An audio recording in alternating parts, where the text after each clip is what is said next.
one as well. You got to see that one. You will like that one. I'm just studying his charisma, his ability to stay in character. We are officially live. Wow, David, with thank you. MSM, Sapaula, Sapo. 7-figure squad in the house. In the house, great to be here. With Gerard in the house. If Gerard's in the house, that means we're making progress with Mafia States of America. Guess who's exact? Yeah, there you go. We're making progress. 2 hours of sleep. Was here at 4 o'clock in the morning. This guy was French pressing his own coffee right here. French press. He tried to. I asked him for a cup. He tried to sell it to me for $7. Well, save that money, Gerard. That's capitalism at its finest. The fact that he's taking a break today, him and Kai are doing a merch drop. Okay, I just want to let you know that there will be a surprise merch drop, which is gonna get you going crazy. I guarantee you're gonna crack up for a fact. These guys went creative, so can't wait to see what it is. I want it signed. You know what? You may get it signed. You may get it signed. That is true. I'm pretty sure we can make that happen. I think we can make it happen. Are we willing to give any updates on the Mafia States? It's up to PBD. The update has there's a few moving parts we got. But I can tell you what it looks like right now. I watched an episode the other day. I'm sitting there with my dad, and I'm going through one of them, and Tico and Dylan are sitting there. And for 15 minutes, Michael and Sammy are going at it. It is absolutely intense. I had to step away from the kids to go. And Dylan says, "Daddy, isn't that Sammy?" I said, "Yeah." "Isn't that Sammy the boss?" I said, "How do you know him?" "Well, he was at the house, and I got a chance to talk to him because Sammy, when they were in town for the podcast, they stopped by the house." Of course. Dylan's memory is on a whole different level. Anyway, so we got a lot of stuff coming on. We had conversations with both Michael and Sammy. We got to get a couple things to get comfortable with. But at any moment, we may do a emergency podcast. And if we do an emergency podcast, folks, it's because we're either launching it or we have some major announcements about Mafia States of America. So hang tight. A lot of stuff is coming together. We have to give Paul the Unifier a lot of respect because he brought the whole team together. Rose is a rock star. Eric, Mario, Rose, just Mario, great stuff. Seeing what's happening. You're legendary when it comes to emergency calls, emergency conference calls, emergency podcasts. That's true. That is true. That is true. You have probably more experience than anybody else with all the emergency calls that we host. Anyways, okay, so let's get into it. We got a lot of topics. There's a couple things I want to share with you. There's a story I shared yesterday that went viral on Twitter. This teacher that failed the entire class. We'll go through that. We'll take a look at global inflation rates, and you're going to be blown away who U.S. is tied with today, which is pretty insane. Enes Kanter, whom I texted, and we're trying to figure something out to get him back on a podcast on dates, depending on when he's playing Miami. I didn't see anything on the calendar that he's playing Miami anytime soon. They just played. That's right. They just played. Yeah. He just called out LeBron in the worst way, and over Nike, China, and then LeBron accidentally hits another guy in the face from Detroit. Isaiah Stewart, he calls it accidentally. Isaiah Stewart didn't take it well. He wanted to crush the guy. Yeah. But anyways, he got suspended 1 game, and the guy got suspended 2 games, Isaiah. So we'll talk about that maybe. A TV host flew 10,000 miles for an exclusive interview with Adele. And she canceled it last minute because he didn't listen to it. Oops. Goodbye. It's gotta get to know who you're interviewing. Black Santas are appearing in U.S. Disney parks this season for the first time. So history is being made. Adam's story will cover that. Yeah. Bill Maher stands up for Dave Chappelle to Chris Cuomo's face blast trend of kids choosing their gender. This is not crazy stuff that makes you a bigot. And then Bucks Antonio Brown obtained alleged fake COVID-19 vaccine card from teammate. We'll cover that as well. Kyle Rittenhouse, obviously we got to cover what happened. His interview yesterday with Tucker Carlson. Comments were made here. Was he coached? He was coached well. Adam didn't like an analogy with Michael Jordan. All these other things that maybe we'll get into. Okay. But Adam has a hard time with analogies lately. Adam's been a little bit off the last few weeks, but we'll help him out. Few weeks. Army bars vaccine refusers from promotions and re-enlistment as deadline approaches. AOC says progressives' help wasn't wanted in Virginia governor race. Not a single person called us or asked us to email. Manchin worries Biden's social spending agenda costs too much. New poll shows that how much the country wants Trump to run again. This is an Adam story. And then Beto O'Rourke says Texas governor campaign won't be about Biden slams president on immigration. Interesting. Okay, so let's start off with a very simple story with Adele and what happened with Adele on page 4. Can you imagine, like, you're planning this big interview? Okay, I'm going to go interview Adele, and you're telling your family, friends, I'm flying out to interview Adele, and you're getting ready to interview her, and they ask you, have you listened to the album? And you say no. So a TV host flew 10,000 miles from an exclusive interview with Adele, only to have it canceled after he said he hadn't listened to her new album.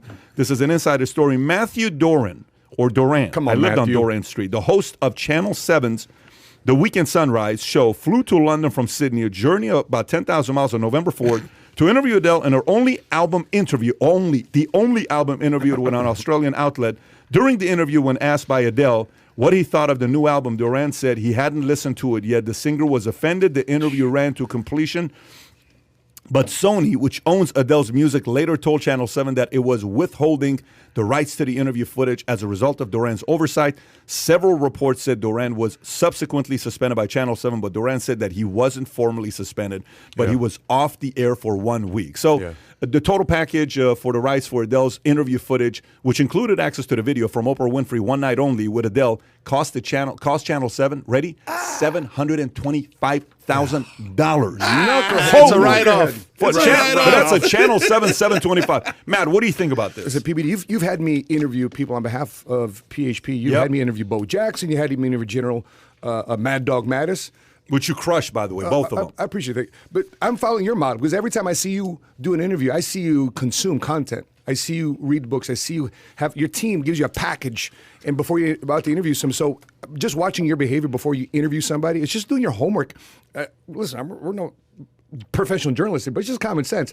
If you're going to interview something and a company's investing $750,000 and your career could be made because of this interview, and you fail to do the basic thing in terms of getting to know the person that you're interviewing, I think it's improper. And it was definitely something that I'd be professionally embarrassed about if I wasn't prepared to interview somebody. I asked Rogan, I said, Rogan, how do you prepare for interviews? He says, some of them I do, some of them I don't. Some of them I just go in. Some of them I consume a lot of books and stuff to get in. And some of them I just go in because I want to have a conversation with them. But Rogan didn't ask Spotify to pay Adele $725,000. If a company you work for is paying somebody that you're going to interview $725,000, dude, you better take care of that. I mean, you're a I don't know. steward. That is irresponsible to me. It's also not like some esoteric indie artist that, like, you know, their agent just shoved in front of you and you got to like feign interest in this person. Like, oh yeah, no, loved your hit song on TikTok there, 19-year-old. No, like, you know, like I remember when Bad Baby was coming out and they were trying to make her like a Don't you talk trash about Bad Baby, buddy. Danielle Bregoli was trying to catch the music outside, buddy. video industry outside, and every talk show she went on was like, we love you and your music. Who is it? Like, yeah, no, you're great and you were raised really well. Yeah, for sure. They all had to figure out a way to get through it. This is Adele. This is a landmark moment. This is like, dude, I love Adele so much. I was just trying to show Tyler my first quote unquote viral video. The first video that got me anywhere on the internet was me with Funny or Die as Adele. I was dressed as Adele for Funny or Die. You gotta be kidding me. That's you. That's me, bro. This is when Adele was a little bit bigger. Yeah, of love course. the She's lost a lot of weight. Yeah, man. So that's beautiful. Yeah. And you know, thank you, man. It's gorgeous. You know, I'm the world's most beautiful powerlifting MMA. Yeah. What do you think about this? I What do you think think about we this? got to give. Look, we all know Adele. I don't think we need to listen to her new album to ask her a couple questions. We know the biggest thing she's doing. She's dating LeBron's agent these days, Rich Paul. Yeah. Did you know about yes, that? of course. Okay, that's a little bit bigger news. But this guy, he came from Australia, Sydney, Australia, flew to London. Yeah. Do you familiar with what's going on in Australia these days? They've been on lockdown. Like this guy's just excited to get the frick out of the house for the first time in 2 years. You be and he freaking gets out of house and he gets packaged up, resent back to Sydney to Convict Island. I feel bad for this guy. If you were on Should a he have been plane- more prepared? If you Sure. were on a plane for 20 hours and it never even occurred to you to listen to my album, I'd be pissed off too. Go get yourself some He was fish and chips excited to down get the out of road, the guys. house. You can download some 20 Wi-Fi. Listen to the album, right? Yeah, you just come on. I mean, imagine somebody comes to interview you, Pat. They come from all. Pat, I'm a huge fan. I come to interview you. I'm coming all the way from Australia. Awesome, dude. Sits down. So, Patrick, what's your last name? Enjoy all your work. What do you do? Like, what? I can You see know- I you can know- see how she waste could be of time. offended. Yeah. She'd be What a offended. waste By of the way, time. I want to show you. So Sunday night, Gerard's at the house. You guys left very early, at like 1:30, whatever the time was. But we're having conversations. Originally, there's movies I want to get the kids prepped for. We were watching Gladiator. A couple scenes they probably shouldn't have watched, but it is what it is. That night, I Not made right it before bed. PG-8. But I show him a clip of The Rock when he showed up to RNC, Republican National Convention in 2000, which I don't know if you know this or not. And he was interviewed, and a similar situation happened as with Adele. So if you can make this is C-SPAN, make it bigger first. So C-SPAN you can show because it's taxpayers' money paying C-SPAN. Watch what happens when this guy's interviewing The Rock, and he has no clue who The Rock is, and The Rock gets pissed. Listen. Looks like Steve is successful. Let's try. There we go. Just a second. This is an Adele Steve, situation here. When The Rock had hair. And let's listen in. 50 pounds I'm lighter. going to show you my naivete, all this crowd around you, and I had no idea who you are. Who is The Rock? Oh, it's okay. Well, I didn't know you either, so I guess we're kind of even. Who is The Rock? The Rock is the most electrifying man in sports entertainment, the WWF champion.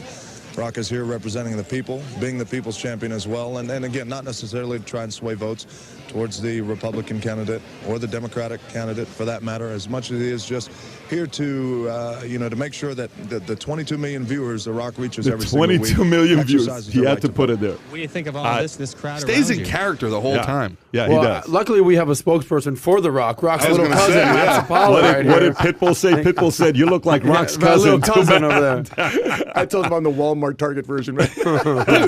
At your birthday party, I always thought you were Tongan or Samoan or something. At your birthday party, when you told me you were Filipino, I was like, what are you, like 2 Filipinos in an overcoat or something like that? You're the biggest Filipino on earth. You He should be is. the starting center on the Olympic team. Well, nowadays, what are you lifting nowadays, by the way? What are you hitting nowadays? Are you squatting like 4 or 5 plates? Yeah. What are you hitting bench? What's some of the numbers you're doing right now? Yeah, with reps, I Yeah. mean, I'm doing 415 deadlifts, repping 315 on bench. And, I'm not doing any squats, but I do the leg press. Yeah. So they got the leg press machine. You can put both racks. Yeah. You can rack them. I think I'm up to 15 plates on 15 racks. 15 45s. 15:45. Yeah. 315 on the bench press for long arms. That's real good. Yeah, So if I think Lizzo that's- ever lays on top of you, you can get out. So it's 30 plates total. Yeah, exactly, right? So I think what we're all agreeing with here with the story of Adele is the fact that Do your stupid move on the research. guys. Sure. Yeah. Listen, Dumb. Also, Adele is classic of there's no such thing as ugly. You're just broke. would you say Adele is the Michael Jordan of something, or no? would that totally offend you? If I think it's one of those things where, in my humble opinion, amazing voice, like the voice itself. Yeah. But if I have 100 songs to listen to get me in a good mood, Adele's not. She's gonna make me cry. Oh, hello. 25 is a great album. It's not for me. Well, my but generation- Gerard dresses up as Adele for fun, apparently. So maybe that's a little more your vibe. I You asked better him, be careful, man. I got great banter, buddy. I asked him this morning what his favorite workout song is. I'm posting something on IG. I said, give me a workout song. Give me a workout song. You know what he says? I'm thinking like Enter Sam. Da, da, da, da, da. You know what he That'd says? be more Mario. He says, Barbie girl. What? Say something about it, bro. Say something about it. Okay, incline upper chest. I saw this man sing Frozen on Let stage it go. at a karaoke event. So Gerard's very much in touch with his feminine side. It's a beautiful thing.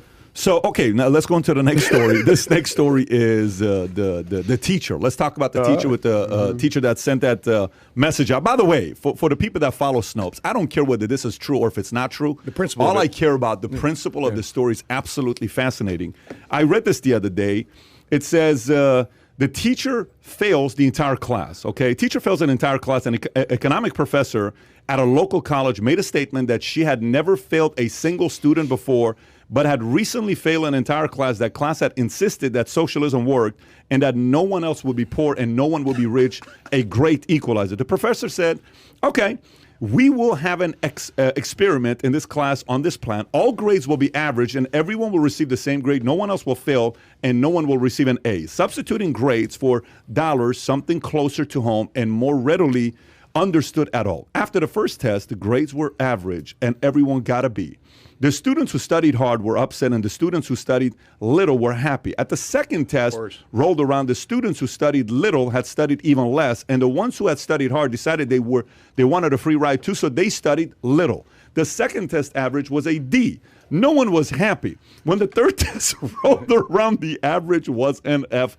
As the test proceeded, the scores never increased as bickering, blame, and name-calling all result in hard feelings, and no one would study for the benefit of anyone else. To their great surprise, all failed, and the professors told them that socialism would also be ultimately fail when the reward is great, the effort succeed, et cetera, et cetera. Then she makes 5 points. Okay, these are the 5 points. You cannot legislate the poor into prosperity by legislating the wealthy out of prosperity. We've heard that before. Number 2, what one person receives without working for, another person must work for without receiving. Number 3, the government cannot give to anybody anything that the government does not first take from someone else. That's pretty tough for some people to understand. Number 4, you cannot multiply wealth by dividing it. And number 5, when half of the people get the idea that they do not have to work because the other half is going to take care of them, and when the other half gets the idea that it does no good to work because somebody else is going to get what they work for, that is the beginning of the end of any nation. Do you love this professor or do you love this professor? Respect to this professor. Yeah. Is that the professor with the mask on, or is that just a random picture? I think that's just article? an ad there because it said she. So the teacher is a woman instead of Gotcha. man. So what are your thoughts on this? I mean, look, it's one of those things where socialism sounds great in theory, right? All these kids in the class had, socialism sounds great. But when put into practice, it ain't so much fun, right? Especially for the kids that are trying hard, they're trying to get good grades and are putting in the effort. So I love that he broke it down into these 5 principles. At the end of the day, I think there was a poll out there, this is maybe 6 months ago, and half the country, young people, thought that socialism was a better... No, more than half. More than half? People under 25. 64%. Yeah. Was it that much? It was a Harvard poll. Thought that socialism was not bad. was a better system Yeah. than capitalism. Because they haven't been in the workforce. Okay, exactly. Yeah. So it's one of those things where in theory something sounds good, but when you actually practice it, not as much. And they've been around, so these kids get indoctrinated by teachers, and the teachers, the modern teacher, and I've got teachers in my family, and they feel like I'm always going after them, but this is just the truth, all right? Every teacher I've ever met thinks that they are smarter than they get paid for, right? And that's the basis of their ideology. Their college professors specifically are resentful of the plumber or the truck driver that makes twice as much as they do because I'm the smart one. So obviously the system is flawed because if it weren't flawed, then I would be the rich one and they would be my underling. And it's like, dude, you don't understand what they don't understand. And even if you've ever read Marx, what people don't get is you don't get paid for intellect, you get paid for value. You can either do something that nobody else in the world does. You play basketball, all of us play basketball. None of us are in the top 1% of it, so we don't get paid to play basketball, right? LeBron James can get paid billions of dollars because he's number one. Our friend Victor that you interviewed, he's $1 million backgammon player because he's the best in the world at it. No, everybody else plays backgammon. 20-some years? Yeah. So- We're doing a tour together with doubles in Vegas in January. Him and I. Dude, he's an awesome dude. His wife's great. dude, yeah. And, but again, nobody else in the world is getting paid to play backgammon. You got to be the best in the world at it. So if you're not the best in the world at what you want to do, then you have to be willing to do what other people aren't willing to do. Nobody wakes up in the morning and wants to be a plumber. But there's a lot of money because nobody wakes up in the morning and wants to be a plumber. That's what these lessons don't teach, man. And when you're looking at a situation like this, that really wasn't socialism so much, it was this egalitarian utopia, man, where it's like, we're all going to be the same together.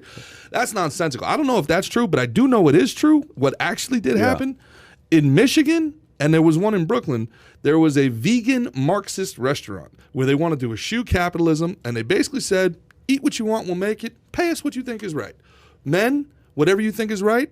Women, you got to pay 22% more than women do to make up for the wage $5 gap. of grass. Here we go. They're gone. They're out of business. like it's the most predictable out of business thing. And then they blame capitalism for them being out of business. Well, we can't compete because the prices keep rising. Okay, guys, this is market leverage. Matt, here. what do you think about it? When I think about things like this, I default to my favorite books that I buy, which is Proverbs and Ecclesiastes. Why? Because it's written by the richest king, wisest king who ever lived. And here's what he says about this. Proverbs 13, chapter 4 says, the soul of the lazy man desires and has nothing, but the soul of the diligent shall be made rich. So it depends on how you want to attack life. You want to go and attack life and say, I want everybody else to help me out, but I'm willing to contribute back to society. Well, you should not get back anything in return. But if you want to contribute back to society, you want to be diligent. You're getting up, you're doing your part. And that's probably one of the hardest things because you mentioned earlier that what's the biggest platform today? The people who are lazy, the people who want to complain. That's who got the biggest platform. I had the greatest compliment the other day on my YouTube channel at Seven Figure Squad. Somebody says, "You, Mr. Wannabe Junior Valuetainment." What's that supposed to be? You guys are rich because you have no college degree.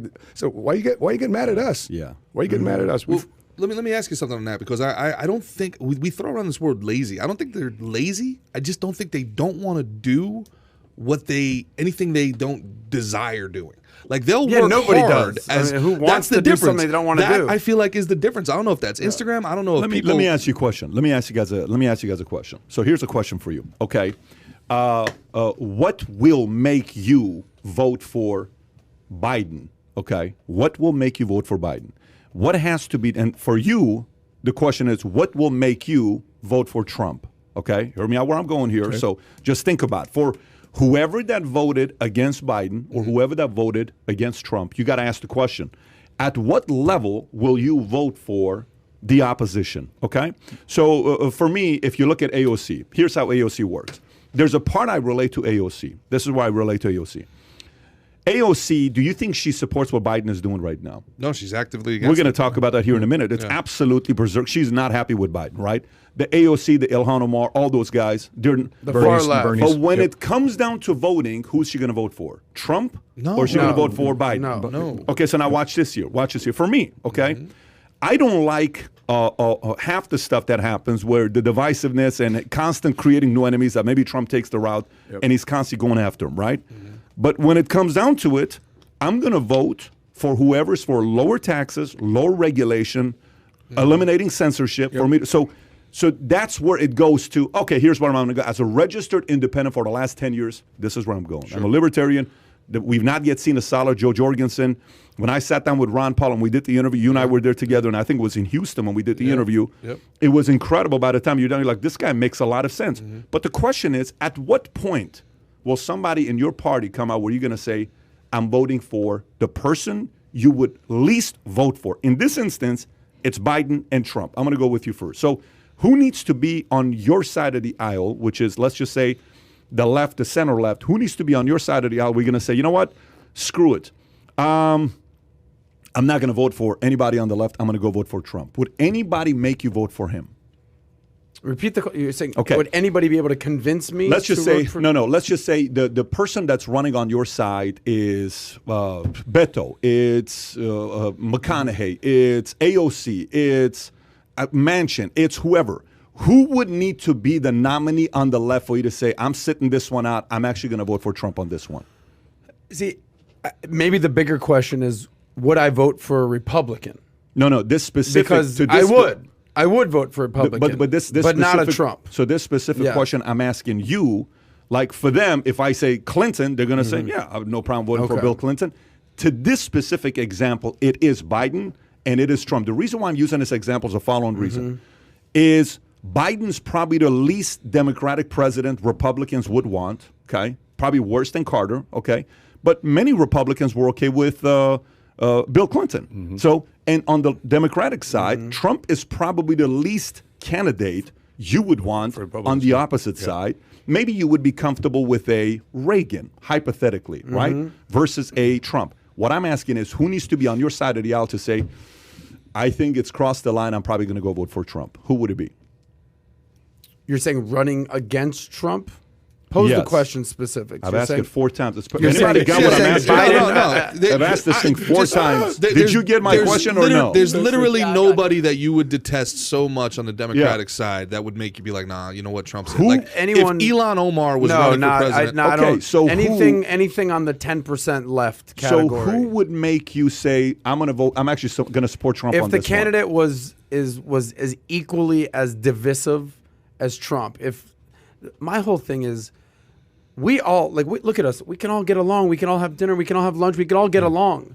We're America, okay? He's a Marine. He's a talented guy. He's a businessman. I'm in fine. We all have, Christian, man of the cloth. That's what I'm saying. Jewish, Christian. We're not as divided as the media or politics want us to be. I don't disagree. What we need in this country is someone who says... So let me go back to the question. Can't we all just sit down and have a basic niceness towards each other? Let me go back Trump to the question. doesn't bring that out of people at all. For the fifth time. This is where the audience gets upset sometimes because you don't answer questions. No matter what you say, you're not going to convince me to vote for fucking Trump. So whatever way you want to pose the question, I'm not going to say you got me, Pat. FYI, that's when you lose people, brother. Why? That's when you lose people. Because I'm not willing to say, all right. No, let me explain to you why you lose people there. If you're saying an AOC or a Ilhan Omar, I'm not interested in them either. This is where your argument loses because you lose Tell me why. credibility. Because I'm not willing to succumb to Trump. If you ask me a question and you say a guy like an Alex Jones is the face of the right, and I got a Biden on the other side, I'm probably going to say, I have no clue what this guy's going to do. Yeah. I'm going to have to consider that vote. But to you, it's hard to have logic to say, here's what would make me say I'm going to go this way. Because even right now, I'll give you an idea. Kodak Blue the other day tweets out. I don't know if you guys saw Kodak Blue's. Kodak Black? Kodak Black, Kodak Blue. Kodak Black's. From down here, pumping them. Yeah, he just tweets out the other day. Did you see the tweet? Here's what Kodak said the other day. He said, it's not coming up. Come on, Kai. Oh, sorry about that. Okay, Kodak Black sends a tweet, and he says, you guys want to, it's not working for you? You got to be kidding me. It's just the basic By the thing. way, I I'm just tweeted curious, him. Adam, how much of your decision-making process goes with, percentage-wise, goes with voting for policy versus the person? I'm just curious. That's exactly where my next question was going. I think it's 50-50. I mean, maybe even more persona than policy. More persona than policy. I don't know how much does policy, how many people actually get down and dirty into people's policies. I think people are what their platform is. Yeah, I think most people are one issue voter or two issue voter, and they What's believe your number one issue? See, I don't have family, I don't have kids, so I'm not as issue oriented. What were you going to change the name of your Twitter handle to be, or a centrist or a synergist? Synergist, yeah. That's what this country needs. It's so That's much. not the question, though. But that's the question. point. But that's not the question, though. This is the guy that's saying we need a synergist. That's what I'm saying. Okay, the story is not the story. So we keep doubling down on Trump, on Trump. Imagine if we had Trump president again. Imagine we don't have Trump president again. Yeah. We have someone that actually the entire country actually likes, whether it's on the left or the right. Then there can't be a reasonable conversation with you. Why can't there be a reasonable because conversation? I just asked you a reasonable question and you can't give a reasonable. It's been 8 minutes. I'm moving the story. I'm going to go to you. So who needs to be on your side for you to say, I would consider a Biden? Biden actually was probably my third or fourth choice out of the Democratic primary. I'm much happier that Biden got in. I thought that for sure that they were going to try to shove Kamala Harris down her throat. They still may. It's not too late. It's not too late. Yeah. As far as, look, I don't like coercion. When you get into the Democratic Party and you get into the coercive nature of what they are, anybody who increases wants you like what AOC, what we talked about this morning. AOC is going after Biden for not being a dictator, saying he has unilateral powers to do universal health care, to eliminate student debt, she wants the president of the United States with the stroke of his pen to completely and totally nationalize entire executive order, and not just little things. Yeah. She wants essentially the government through one stroke of of one person's pen to nationalize entire verticals of our government and our economy. Yep. The fact that she's saying that and she's lamenting the fact that he won't be a dictator terrifies me. Because they show their face. So who would need to be on the right for you to say? I didn't vote for Trump the first time. I get that. That's why I'm asking you. So for you, who is too far right on the right? I would have voted for Tulsi Gabbard in a heartbeat. I would have voted for, back in the day, remember Joe Lieberman? I liked Joe Lieberman back in the day. Interesting. Liked Joe Lieberman. I thought Bill Clinton was a really, when you talked about Chris Christie, when I was with Christie, he was a synergist. And Cory Booker wasn't this far-left socialist. Cory Booker and Chris Christie worked like this, and they really did an unbelievable job for the city of Newark. Then they got on the national scale, and they had to go to the extremes. When I was younger, right, and you guys are, a little older than me, you guys remember the way to win was to work towards the center. Now the way to win seems to be to work towards the extremes. They are terrified of their extremes. I think it's because there's no money anywhere else. Yep. Only the crazy and the greedy donate money. Guys, normal everyday working Americans, they're not donating their time. They're not out there volunteering. They're not out there marching. Lunatics are. Lunatics are the ones that are filling the streets. All right? So that's where you can't run a campaign without volunteers and money, and they have to go to the extremes to get this. And I think that's what's pulling our politics You know what apart. I like about Van Jones? Let me tell you what I like about Van Jones. Maybe that could be something as an inspiration for our buddy here, okay? I'm a Van Jones fan. And Van Jones was a communist card-holding guy years ago when he first was chosen to be part of Obama's, administration, within a week, they had to get him to be gone because the guy was a former communist. He supported some of the principles of communism. So he had to resign. Well, do you remember when Trump went out there and he did what he did with prison reform, and it was something that nobody had ever done, and he came in and he fixed it, and it was just absolutely berserk. And Van Jones, if you guys don't remember this, can you click on Van Jones Trump prison reform picture? Wasn't Kim Kardashian somehow influential in that? She was in a big way, but this is not even a Kim story. This is about a Van Jones who hates Trump. Okay, who hates Trump? If you go to images, Van go Jones to praised Jones Trump on criminal goes justice. On images, go to images, and type in the picture right there. Go the one to the left, right there. Can you click on it? Okay. See if we can make that bigger. All right, see if you go a little closer. Go a little closer. We can't play that, can we? So go back and go to the, go back and see if we can find another picture. Okay, click on any one of those on the bottom right there to the right. To the right. Yeah, go click on that one, let's just say. See if that one, okay. Do you see who's standing behind that lady with the red jacket on? Yeah, who is that? it's Van Jones. Who is he? He's a hardcore Democrat, no? Yep. But he went to that. And you know what he did on CNN that pissed off Cuomo and everybody else? He started crying. He started crying. He says, because this is the first time I've seen a president be able to do something with prison reform. You know what that's called? That's called a synergist. A synergist is not somebody that no matter what, the guy cannot do anything right. That's not a synergist. So if you're talking about you wanting to be a synergist, Van Jones to me, who him and I disagree on 80% of things politically, I respect the shit out of this position here. This is what we need. FYI. Principle. It's when I ask a question, and here's what's said. When I ask a question, so people ask me and they'll say, why do you interview so many communists? You know how many people I've lost because I interview communists? Do you know how many people? Go read the comment section. Yeah, it's too bad, though. Of any of the communists I interview, see what they say at the bottom. I say, I'm actually trying to see where we agree. Sure, yeah. Where do we agree? I want to understand you to get an idea of where we agree. And then from there you say, okay, good. I sat down with Alex Jones on 9/11. You and I were there. That interview was almost done with. Do you remember when he started biting the apple? We thought it's going to be done with. He's going to walk off the set. Yeah. But we had the conversation. And what was the conversation about? You pressed the hell out of him. I pressed the hell out of him. Yeah. And he was unhappy about it. So it wasn't like, well, hey, Alex, so tell me, what a fantastic job. You're pissing a lot of people off on the other side. This is so cool, bro. Yeah. The guy wanted to leave. He was not happy with us. No, his handler was like, his handler. Well, let me ask you a question. Sure. Since you're at any point that you're interviewing these people, do you say, that was a good point? I actually think, 1,000,000%. Okay, so you've 1,000,000%. You've said, hey, good point. Like, to communists. Okay, exactly. Yes. So go with me now here. So on individual points, you said, okay, check for the Karl Marx thing. But at any point, no matter how many points this guy's made, is there any chance that you're going to believe in communism and socialism? Did you just hear my... The answer is no, right? But did you just see what you're doing? Do you see what you're doing? These two analogies have nothing to do with each other. What I didn't make an analogy yet. I'm asking you a question. You're making a point, right? Without having answered the question yet. So for you, the question that was asked on your end, you can't answer because to you...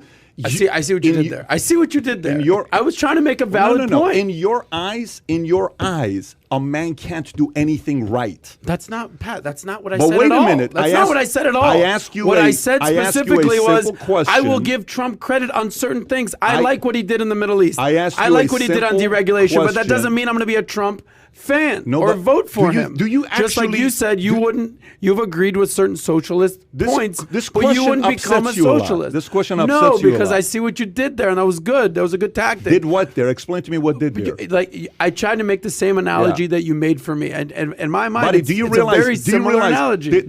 We've asked you 6 times the same question. Okay, so I'll be very specific. So either you answer to have credibility to get a response from me, yes, sir, or you don't. If you don't answer, you have no credibility to discuss this. Here's my answer. It's that simple. Are there things that Trump has done well? Yes. That's not the question, though. So let's skip it if you don't want to answer the question. I wouldn't vote for Trump. I've said it a million different times. This is not the question. The question is who on your side of the aisle needs to represent for you to say, I would actually entertain and oppose. This is a regular conversation. You're saying how bad does the Democratic candidate have to be? 7 times the same question. Basically, would you vote for Ilhan Omar or Donald Trump? Well, let me ask you this. I'd vote for Joe Jorgensen. Serious question. how much of that is social equity? Your friends, your family, the people that you associate with. God forbid they ever found out. I don't give two shits what people think. Clearly, seriously, honestly, clearly, I don't give two shits about what. No, what people think how I vote. I don't care. Your my friends, inner circle. Half my friends think that I'm a MAGA Trump guy because I'm on this channel. Half the people think I'm a communist BLM. Why. I don't give a shit. As a person, I'll explain why I asked that question. It wasn't an accusation. It's a serious question. It's fine. There's a person very, very close to me that I absolutely love who staunch, far left, basically her whole life. Okay, came up through academia and made her career in it. And over the course of the last 20 months, she's now moving in a direction. I actually got a text from her. She was like, you've been right about a lot of things. It pains me to say that. And I'm like, well, one more time. I got to screenshot that thing. Now she can't be vocal about what she believes to be true. That's the hardest part. She believes she'll be ostracized in her community. Her friends will ostracize her. She's seen cancel culture up close and personal. She is literally a prisoner of... And what's her community, though? Her community is academics. Okay, so she's in the liberal Northeast academic community, Correct. I'm assuming. Correct. Yeah, when you insulate yourself into a bubble, that's what happens, whether you're on the left or the right. If see, this is where I got to disagree. It might even be worse on the left. I got to disagree because my experience has been, especially in the entertainment industry, people on the right will have no problem hanging out with people on the left. They have no problem hiring people on the left. They have no problem being disagreed with in those instances. Whereas the more progressive, quote unquote, the situation is, the job site is, or the environment is, they tolerate no blasphemy. Yeah, but that's a recent thing, bro. Nobody wouldn't hire you 10 years ago because you liked George W. Bush. I hear you. It would have been irrelevant. It's because of Trump. What's interesting about that is that I actually didn't like George Bush. I didn't like Dick Cheney. And now Dick and Liz Cheney are pro-Biden. Now all of a sudden the progressives are on the side of the war hawk Republicans. It's the establishment. Yeah, it's a weird situation. But you say it's a recent thing. That's why we're talking about it, because this is something that is not passing the smell test. This is not an okay thing. And nobody's talking about it. Do me a favor. Pull up something here. And we're going to go off the story and go to the next story. Pull up power versus force. Type in power versus force. Okay. And then click on images. Top left. And then click on the one with a bunch. Click on that right there. That's fine. Make that bigger. Okay, make that bigger. See if you can click on it again. Hopefully, you can get. Oh, okay, fantastic. So Adam, this is the challenge in America today. Okay, this book was written by David R. Hawkins. I don't know how many years ago. I read this 20 years ago. So it's been around for a while, maybe 18 years ago, something like that. So he talks about when we go from force to power, okay? And force is obviously not a good thing to persuade people. Your power, you can persuade people. Lowest level of influence is shame. Anytime you're coming from a place of shame, you have no ability to persuade. You don't have any power. No, you can't do nothing. You're helpless, right? Then it's guilt. You feel guilty. I feel guilty about what I did to her. I feel guilty about what I did. Then it's apathy, okay? Then it's grief. Then it's fear. You have a lot of anxiety, but fear is still better than grief, apathy, guilt, and shame. Then there's desire, so constant sex, constant drugs, constant gambling, drinking. Then it's anger. Anger is still better than fear because at least you're expressing yourself to people, right? Then you got pride, which is where many people on the certain sides that don't want to politically sit and agree with anybody, you get stuck at this level, pride.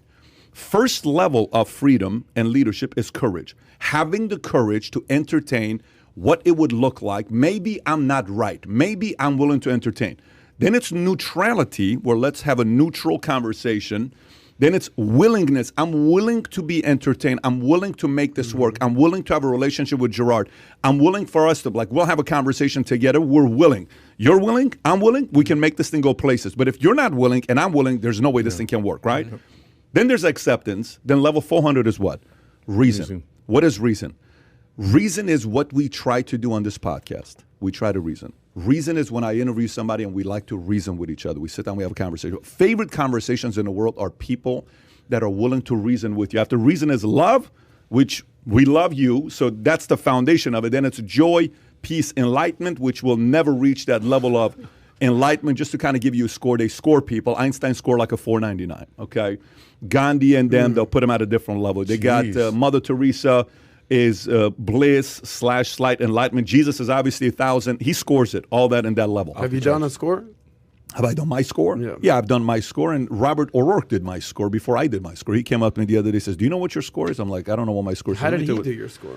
Anyways, there's a way of doing it. The point isn't about where I'm at or where you're at, where anybody's at. I think the challenge is if we're going to make progress, we have to have the courage to be neutral and willing to accept certain things we're wrong and others, and then find a way to reason. And if we can figure out a way to love, well, then we can make some progress still. So, how do you get people to go from to shift from force into power? That's the first stage there, because there's a lot of pride.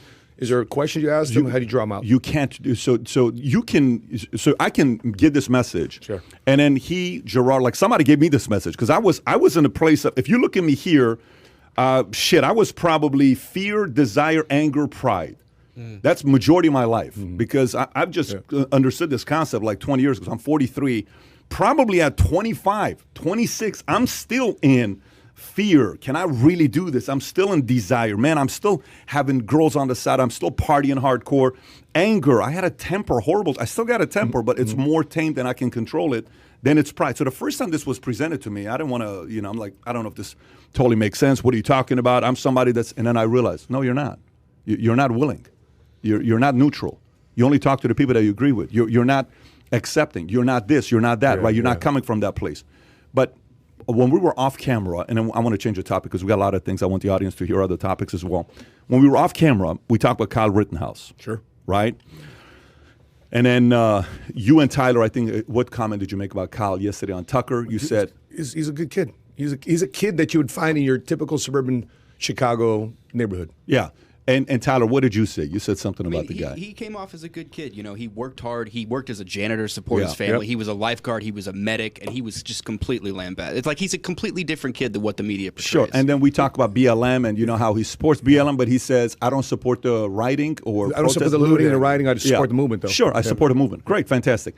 And then the conversation was what? Well, he was coached. Sure. Because he was coached to do something like this, right? Well, on the Tucker interview. On the Tucker interview, he was coached. Which, by the way, do we all agree that he was coached? 1,000,000% he was coached. There's no question he wasn't coached. Of course he was coached.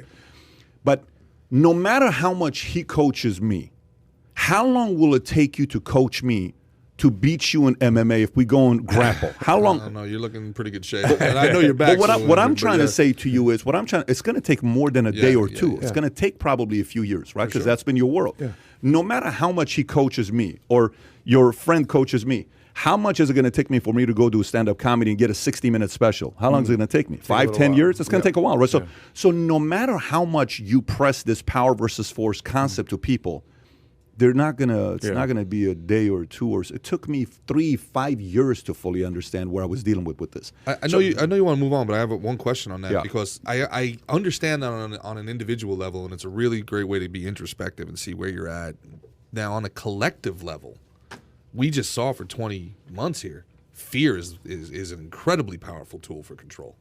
You get people to feel afraid. If you can control their fear. The media's business model. Yep. Yeah. I mean. There are 3 C's, right, PBD? Change, conflict, controversy. They made people afraid of the air, man.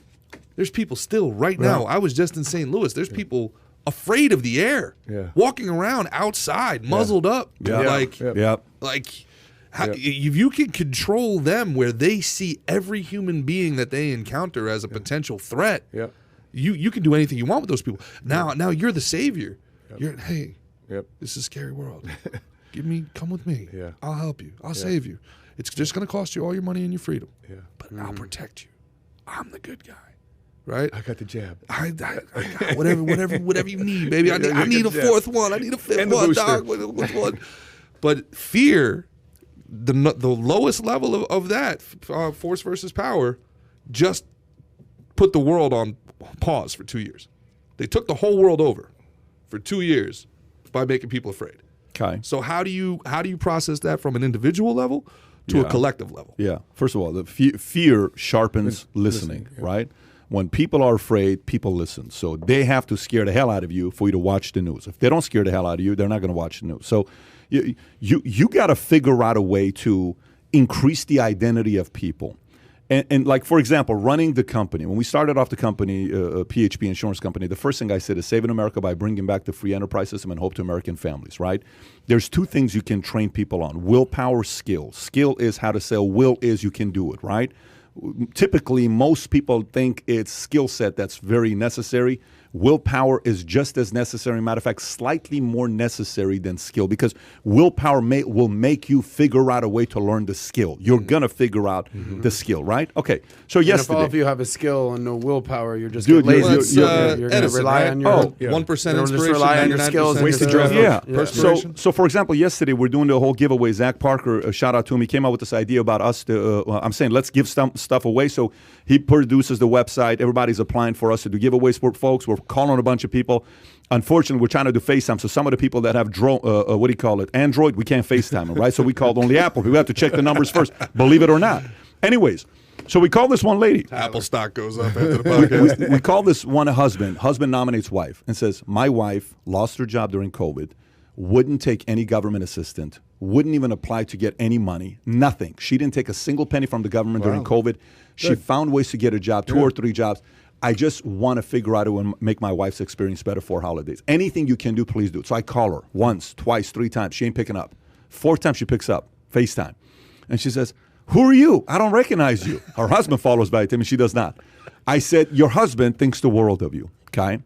And he told me that during this 18 months, while everybody else was taking a stimulus, you didn't do it. You figured out a way to get 2 or 3 jobs to make money for the family, and he thinks you're the hero of the family. Everybody leaned on you, and I wanted to find a way to make your holiday season a better season for you. I said, what can I do for you? I said, do you mind if I send you to the spa, best spa, local manicure, pedicure, massage, the whole night for a full day? We treat you.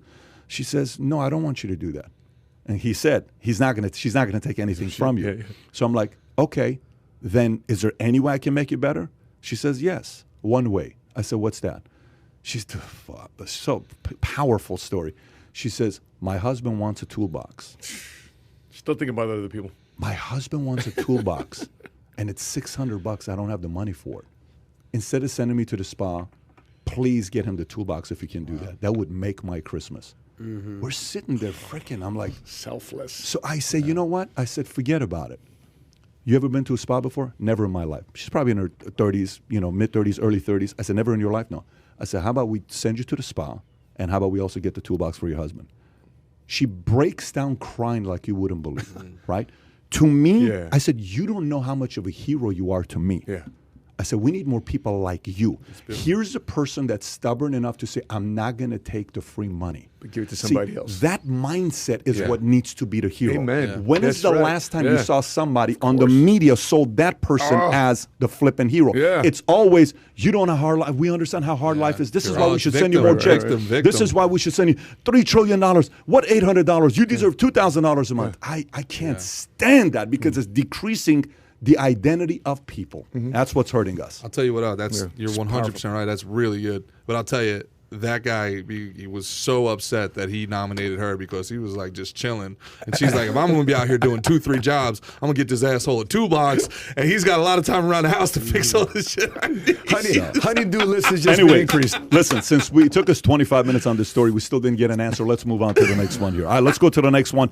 Black Santas are appearing in U.S. Disney parks this season for the first time. This is a page 5 story. Without an official statement or fanfare, U.S. Disney parks are including Black Santa Claus in Christmas celebrations this year for the first time in the company's 66-year theme history at both Disneyland in Anaheim and Lake Buena Vista, Florida. A Black Santa has been spotted at certain meet and greets and at after-hour Christmas parties. A Disney spokesperson told CNN that Santa Claus is represented in various ways in local and regional communities and around the world. And in that spirit, Santa Claus will be reflected with diversity surrounding communities at both Disneyland Resort and Walt Disney World Resort. What's your thoughts on this?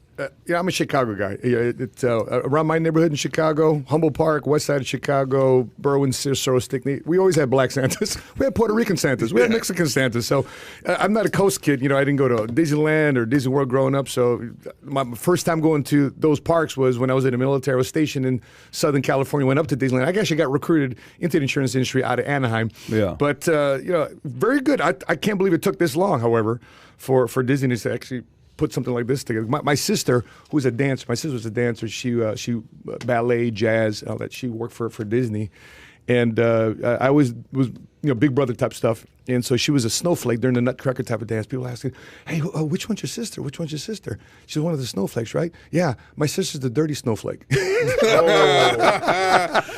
So you were Big Brother you were in the Yeah. military. And your Yeah. sister was a ballet dancer. That's right. That must have That's been right. fun. Oh yeah, all the time. I was a protective Big Brother too. Oh yeah. And I come to find out that most men in the dancing business, I didn't have to worry about. Oh yeah, as you it know what I'm turns talking out. about? No, Yeah, I so, was thinking more like your platoon mates, man. They always wanted to go to the ballet. That's it. When the internet first let's came support, out, bro. When the internet first came out, I said, "Hey, Kuya," which was his older brother, Filipino. Kuya, I have my first modeling gig. Awesome. Hey, Marines, get over here. With this computer's dial-up, so started, slowing. Yeah, yeah. Come to find out she was modeling. A sports bra. This goes to what we're talking about. I destroyed the monitors. Hey, support, give me this. I had a field day with my Marines at the time. So. Dude, we just talked about this. I left the sidebar away. What do you do? What do you do if This is a good question. What do Here you we do? go. Because Dylan and Patrick have to worry about this stuff. Yes. So I'm entering an age now where my buddy has daughters that are now grown women. Forget about all right, it. Yeah. freshmen in college and stuff like that, and about they're it. posting things that are just like, oh my God, little Justine, what? This is where I don't know what to do. Do you like these? They're posting them. They post the thirst Don't traps. you dare. They like all your Don't you stuff. dare. Are you supposed to like their stuff back? No. I'll find out. Matt Sapaula's sister posts something for clout. You want to give her the clout. See, if I double tap on Instagram, am I helping or hurting? How does this work? Here's the problem, buddy. This is how I stay away from all this nonsense. I don't follow anybody's wives. I don't follow anybody's young daughter. It's not happening. Even if they follow you. Zero. That's social equity. You I don't gotta give a play- shit. Oof. Very rarely will I follow someone's. I don't need the drama. Why'd you double tap on my wife, my girlfriend, my daughter? I don't follow. I'm out. I'm in the minority here. I think you double Yeah, tap. you follow everybody's You double wife. tap. You're double tapping I think wives. You're double tapping daughters. You gotta show support. If they didn't want people to see it, they wouldn't post it. If there's a double standard that was allowed to exist to be right this subject matter, right? Yeah, double tap everybody else except my sister. Anyway, what are your thoughts on Santa? Black, Back to the topic. Yeah. maybe even a Jewish Santa every once in a while. Sprinkle it in. I think it's great. I think we've had, dude, the only thing we've had in our household is a Middle Eastern Santa. What the hell do I care? To me, Santa Claus is from Iran, or Assyrian Armenian. So you only have to have a certain amount of qualifications to Yeah. be Santa. You need to be fat and you need to be jolly. If you're not eating well, and you have a shitty attitude. But this is a No CNN, Santa for you. Nobody gets nothing free. This is a CNN story. Okay, to me, to be honest with you, I don't even know why this is a story. This is not a big deal. That's this what is bothers should me. be. What This bothers me yeah. is the fact that they want a parade for it. It's like, okay, you got Black Santa, dope. Yeah. All right, but it's like we went ahead and made Black Santa a First of all, priority this year. if you want a solid Santa with a lot of facial hair, go to Glendale, California. You're going to find a lot of Armenians that are qualified to be Santas. There's guys, Armenian food is not good for you, okay? It's oily food. You're going to get fat, and they got the sickest beards. Tigran clubs. But there's one thing about Armenian Santas, they have a temper. So if you get on, you ask for too much, you're going to tell you to get the hell out of here. Okay, I'm not an American Santa. This is Middle Eastern Santa. The standards are slightly different. Anyways, okay, let's continue. Let's go to the Buccaneers. Antonio Brown obtained alleged fake COVID-19 vaccine card from teammates, page 8. So he plays for the Bucs. Okay, if you don't know who this guy is, Antonio Brown is at one point I think he was the fastest guy in the NFL. He was a Steeler. On Thursday, Tampa Bay Times report claimed that Tampa Bay Buccaneers star wide receiver Antonio Brown used a fake COVID-19 vaccination card to get around certain NFL health and safety protocols without having to receive one of the safe and available coronavirus vaccines. I like the way they said look at that. one of the safe and available coronavirus vaccine shots. The NFL and its reviewers the matter, but the overall situation took a different turn Friday when ESPN's Gina Lane reported Ruiz says Brown obtained the alleged fake vaccination card from a Buccaneers teammate. He got them from another player who was selling them. Ruiz said that player came over to the house multiple times. He had to get another copy of Brown's girlfriend's vaccine card because they got her birthday wrong on the first one. Faking or doctoring a COVID-19 vaccination card is a federal criminal offense and also violates the NFL's personal conduct policy, meaning Brown could be fined or suspended if the league proves of this ultimately believes Ruiz's claims. Gerard, thoughts? Listen, you take somebody that's completely and totally healthy and tell them that they can't work unless they inject themselves with something that they don't want to inject themselves. You're going to create a black market. All right, this is right on the heels of Aaron Rodgers. All right, where they tried to skewer Aaron Rodgers for his decision. Why does the elite media? Why does the let's just call it what it is? Why when I was in St. Louis, all right, I posted all about it. If people follow me, I posted all about it and I went on this whole rant about every place was closed, shut down. All right, place was hit hard by COVID, and it was shut down. And the places that weren't shut down, all right, there was one place called Gramophone. It was like the only place that was open. And in order to get in, for me to get dinner, all right, it's a sandwich and beer shop, I had to show a negative COVID test within the last 72 hours or a Vax card to go inside and eat a sandwich. Yeah. And I'm out there, and the bouncer, who's sitting outside with a mask on outside, I'm like, bro, I'm going to go inside, and I'm going to have a sandwich. No one's sitting in there. No one's around me. Yeah. You need me to prove just this? I was like, what if I have herpes? I'm going to drink out of this glass, and then somebody else is going to drink out of the glass that I'm going to drink out of. Shouldn't I show a negative test from that? The old herpes excuse. Gerard gets them every time. Shouldn't you guys prove to me? Shouldn't I be able to see that you guys are cleaning things effectively? So anyway, I get into this whole thing with this guy, obviously, because I had to make a scene about it. I'm just sitting here like, wait a minute, man. Every place is closed. Every place is closed. Here's one guy trying to give you business, and you're saying no. No, you can't come in because you're not obeying us. Has nothing to do with health. What do you think is going to happen to Antonio Brown? What do you think is going to happen to Brown? Well, you think he's going to get suspended and fined? I think so, because the NFL needs to make an example of somebody. There's going to be a fall guy, just like there's drug tests. He's an easy guy to do it to, by the way. Yeah. If you think about it, Antonio Brown's an easy guy. It's not like it's Mahomes or it's Brady. You can do it to this guy. Yeah. They didn't suspend Rodgers, so I don't think they can suspend Antonio Brown. Rodgers said what? Rodgers said he had taken a vaccine, but he was immunized. Yeah. But he didn't go so far as the fake passport. Yeah, that's the differentiator. Well, just so you know, guys have gotten arrested for having a fake vaccination card. Just so you know that. So can you Google arrested fake vaccination card? I remember a father and a son Asian picture came about like 6 months ago where these guys got arrested for having a fake vaccination card. Illinois woman arrested over Moderna vaccine card. Yeah. New York man charged with felony for faking vaccine card.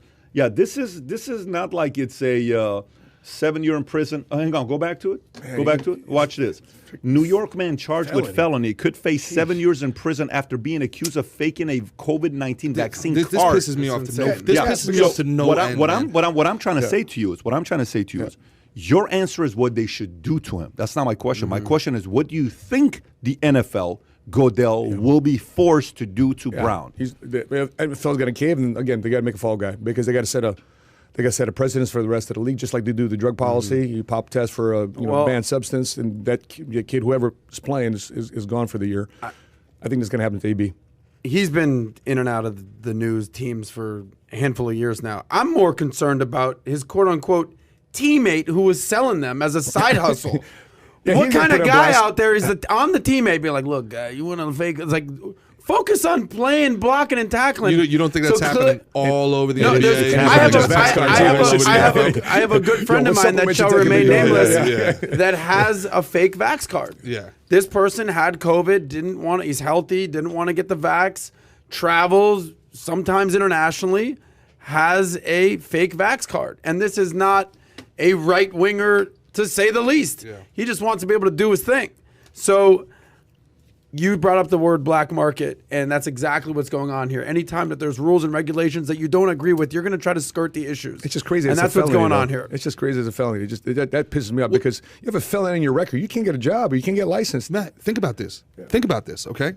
Can you sue them? Where's accountability lie right now? Can you sue them if they get sick? If you get sick, can you sue them? Of course not. You can't. No. And the FDA, who's supposed to be working on our behalf, just asked a federal court to withhold the FOIA, Freedom of Information Act. 55 years. 55 years. We're all going to be dead until we know whether they knew it would make us sick. Yeah.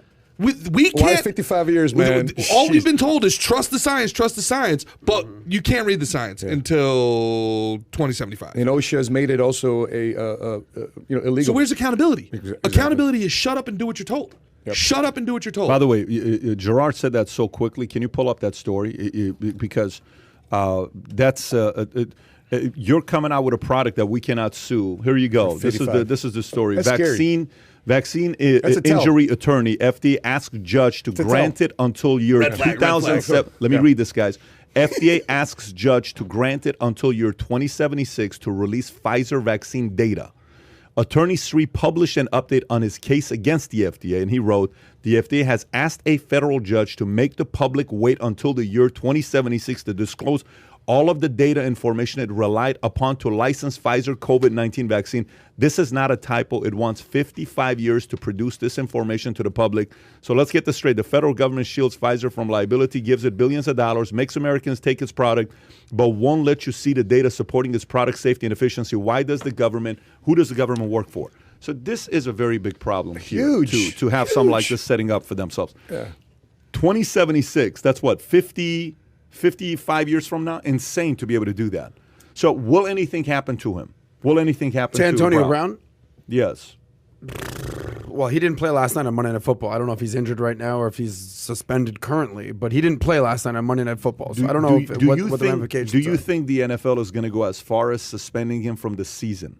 No. Okay. Do you think this is going to be like a 1-gamer, 2-gamer type of suspension?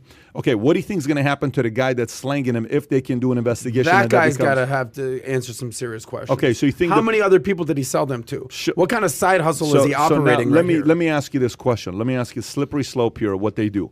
If the NFL finds out, and this guy comes out and says, I'm selling vaccination cards, says, just so you know, there's 30 other guys that are selling it on every single team. Not on my team. Gotcha. On every team, rampant, someone's selling NFL. it. Because if a guy's selling it on Tampa Bay, who's the poster child of the NFL? Tom Brady. Yeah. He's the captain of that team, which means you don't think Tom knew this? So Tom knows this. So I think Goodell... I mean, we can't assume that he knew this was going on. on. If you've read TB12 also... If it's odds, if we're playing the game of odds, odds are a captain's going to know that this is taking place. If this is taking place, Roger Goodell's probably going to want the story to go away and not make a bigger deal about it because he knows a Brady in the Super Bowl gets more eyeballs than somebody else in the Super Bowl. So let's just address the elephant in the room, too. If Aaron Rodgers didn't get suspended and Antonio Brown does, every black person in America, Skip and Shannon, is going to go nuts for an entire... He didn't lie about having a vaccine card, though. Wait. Are we talking about nuance and facts mattering all of a sudden? He was immunized, but not vaccinated. Wait a minute. I mean, half the world still thinks Kyle Rittenhouse killed 3 black guys. There's, he's a white supremacist. Come on, man. Yeah. I mean, we live in a world where when that poor bastard drove through, not that crazy bastard drove through Wakanda. the town. Drove through Wisconsin. Half the people were waiting to see whether the driver was white or black to see how to respond to it. This is just the reality of the situation now. It's not right. It disgusts me to the core of my freaking being. I hate everything about this, where we have to view everything through the lens of this black and white. I got to tell you, yesterday, a guy was asking me a question. He says, hey, Pat, can you go on Twitter, please, my account? And he says, can you tell me what you don't like about capitalism? Tell me what you don't like, because you're so much about capitalism. Can you say something you don't like about capitalism, right? Fair. So that's a fair question. Yeah. So I responded back to the guy, and I tweeted, and I actually answered him. Here's what I said. Okay, my answer was keep going down, keep going down, keep going down, keep going down, down, down. There it is. Okay, click on that tweet because there's a part 2 and a part 3. Click on the top. No, not Tyler. We got to teach you what to click on. Right there. That's right there. Okay, good. All right, so I said, he asked me a question. I'm a big valuetainer from India, and I have a question. If there's just one thing you would change about capitalism, what would it be? I said, this is what I would change about capitalism. Number 1, eliminate all lobbyists and special interest group. This is how big companies like Pfizer bully small companies. Capitalism by itself is good until politicians who need campaign money to get reelected get desperate. They're often for sale, right? Number 2 is create a flat tax that puts everybody in the same camp, et cetera, et cetera. Stay on the first one right there. Stay right there. Okay? Well, that's cronyism. That's not capitalism. Well, you're right. It is cronyism. But what Pfizer is doing, what Pfizer is doing today, Pfizer is getting the FDA that they've probably bought to say, hey, can you go out there and make sure you delay the number of lawsuits till 2076? Who the hell is going to give a crap about anything to do with COVID 55 years from now? Let me make my point. You'll go in 55 years from now. We'll be in COVID 75. So then yesterday, some people said... We'll be on smallpox by then. Yesterday, some people also said, Bezos just gave $100 million to Obama's foundation. Okay?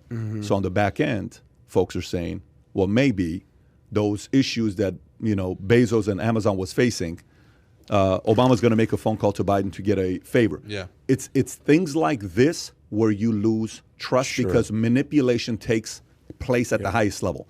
You're a dummy if you don't sit there and say 2000. You know what? A guy just sent something right now. The answer was a follow-on. Here's what the guy said. I want to give him credit because the answer was a great answer.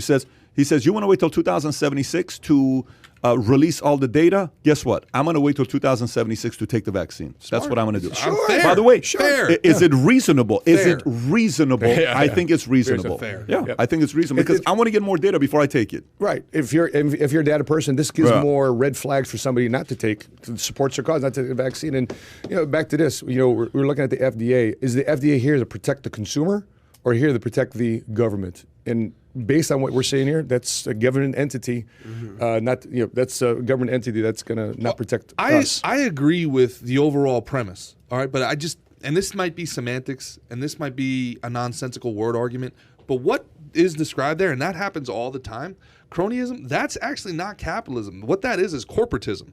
That's where the government picks winners in certain, functions, right? Where you give Pfizer a $1 billion grant. Now a small company can't come up and compete with that. But here's the thing. To me, that's closer to socialism than it is to capitalism. There's no question. Of course it is. But it is an extension of capitalism because the capitalists are using this that's available to them, this usage. They're using this. Do you think cronyism and corporatism is an inevitable end of capitalism? If the laws are the way they are right now, yes. For example, as much as I love this phone,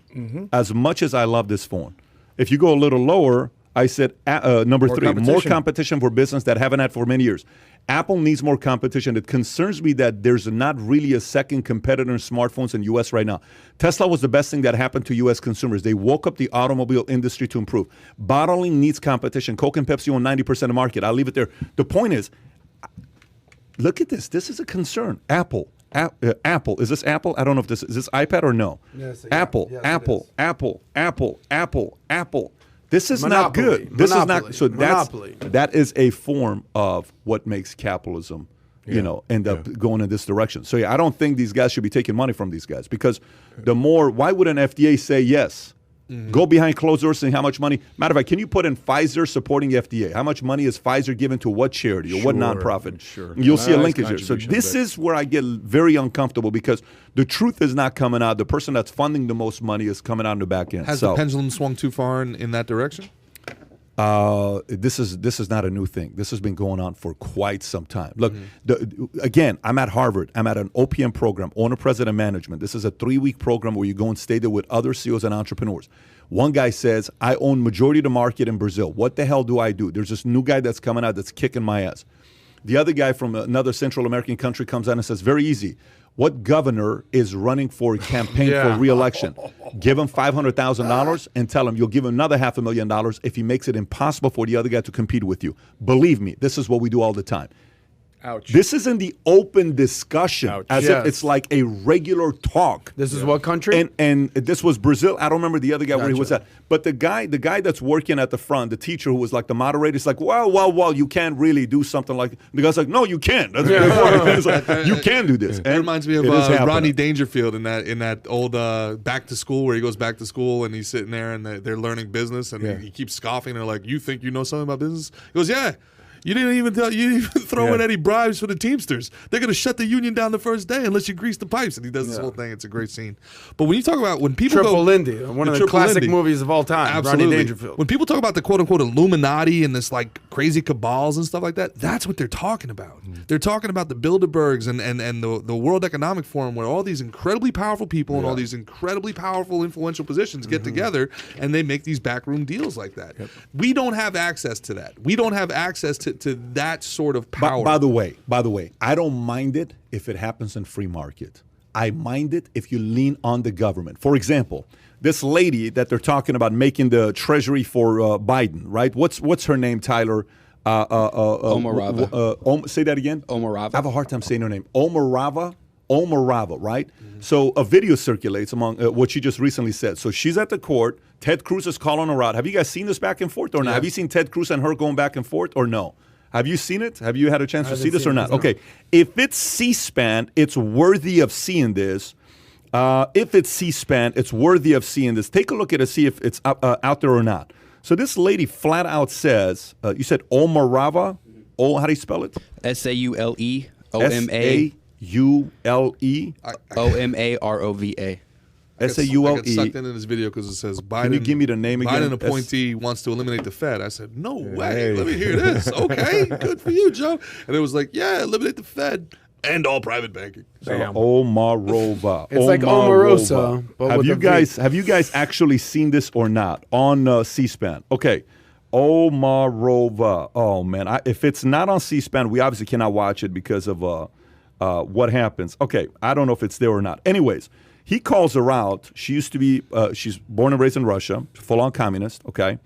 And she's coming in and she says, well, yeah, I used to be a communist. Says, you don't stay as a member. You kind of grow out of being a communist. That's her answer. She just kind of nonchalant talks about it. Play the video I just sent you, by the way, Tyler. By the way, Obama said the same thing in his book. He did. But watch this. Just let's not interrupt. Let her say what she says in an interview. Press play. Here's what she has to say.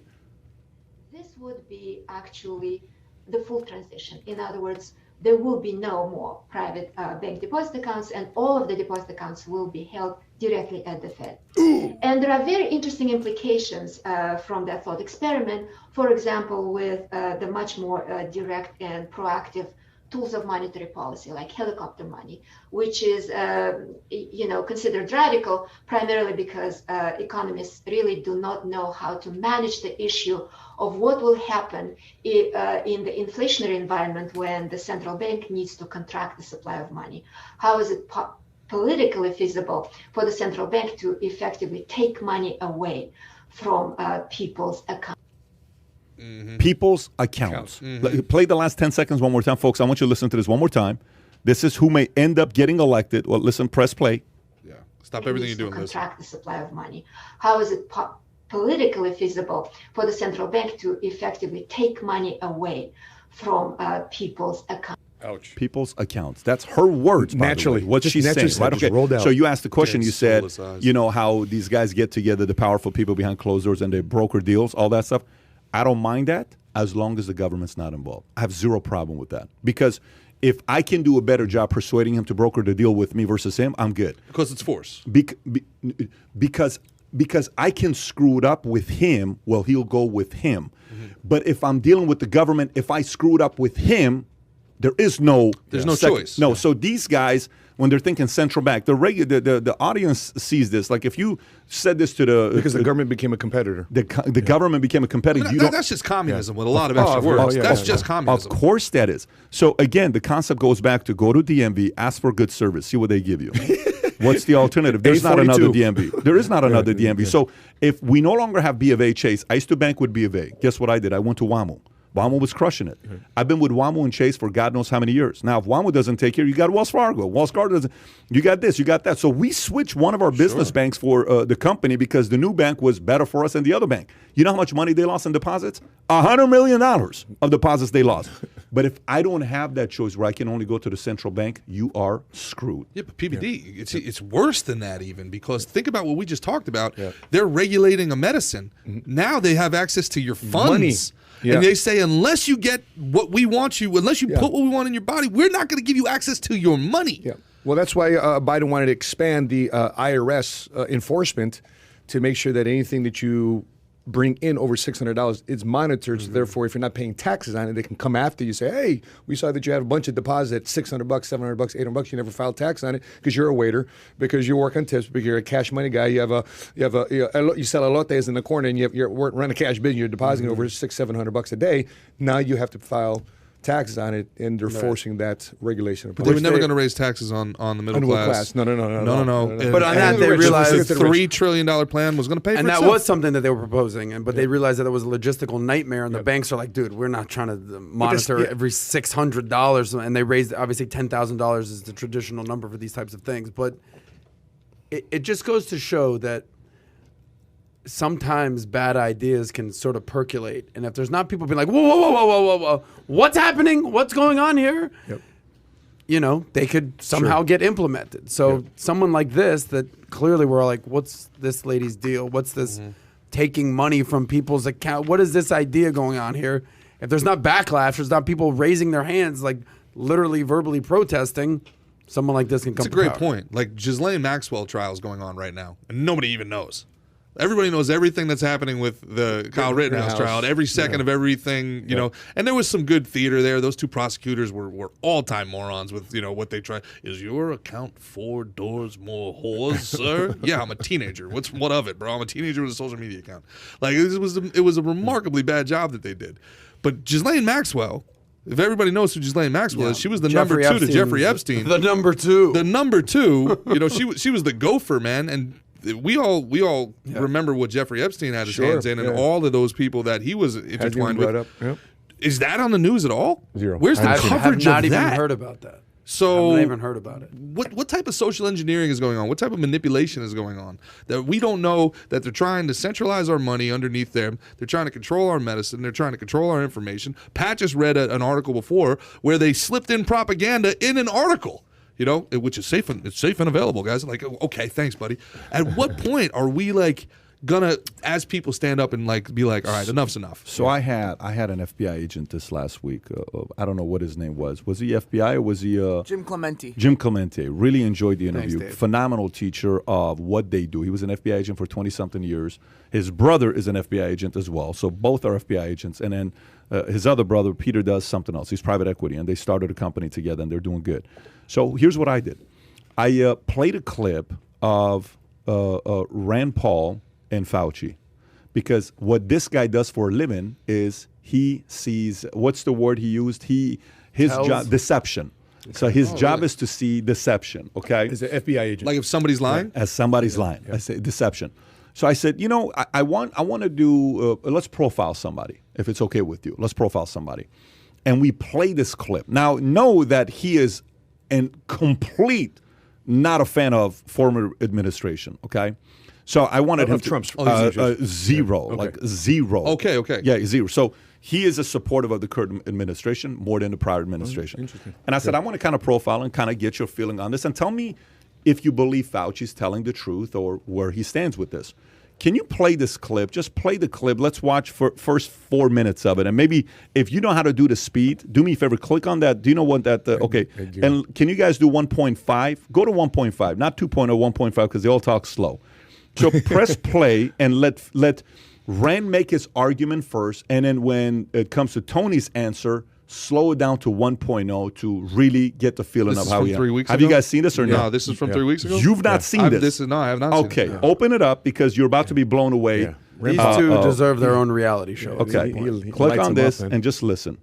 I don't expect you today to admit that you approved of NIH funding for gain-of-function research in Wuhan, but your repeated denials have worn thin, and a majority of Americans, frankly, don't believe you. Even the NIH now admits that EcoHealth Alliance did perform experiments in Wuhan that created viruses not found in nature that actually did gain in lethality.